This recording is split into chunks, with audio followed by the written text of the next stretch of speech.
Okay, this ought to be a simple question. Has nothing to do about the other guy.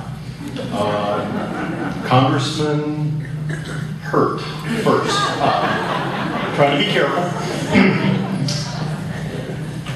Please describe for us the most difficult decision you've made in a leadership position and how that bolsters or helps us understand your qualifications to serve in Congress. Well, I will tell you this, that the most difficult decision that Kathy and I have had to make was when I was in the Virginia General Assembly. I was a citizen legislator. I live on Main Street. I had a thriving law practice on Main Street.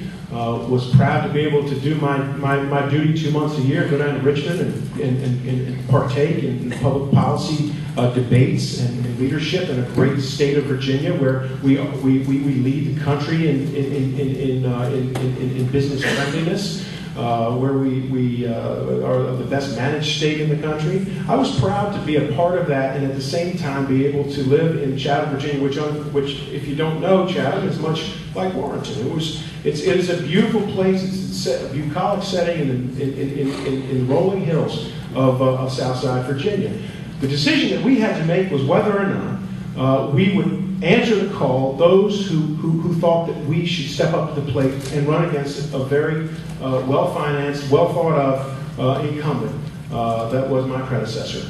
Against all odds, frankly, against all odds, to run against an incumbent that was well-financed and had friends in the highest places. Listen, we made that decision, that prayerful decision, after spending a lot of time talking to other people. We made that decision not because it was going to be easier on our family. I can tell you, and I probably don't have to tell you. I mean, the burdens of a job like this are very difficult for a young family.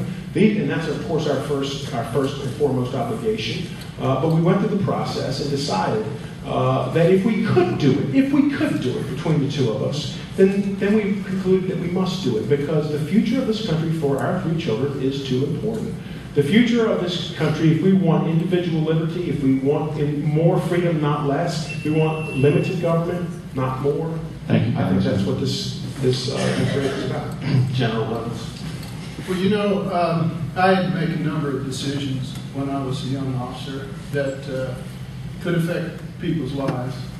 And sometimes when you're in a delicate position and you've gotten past that command, and any of you veterans out there may remember this, when your officer says, lock and load, no safeties come off, and you have to look into the eyes as an 18-year-old soldier, somebody that you love, and you say, son, get out there on point, and you know that he may not come back. Those are very, very difficult decisions. And those were some of the hardest decisions that I had to make when I was a young soldier. Some of my kids got really hurt, okay? Going and visiting them in the hospital after they were hurt, it's painful. So, you know, politics is a piece of cake compared to that.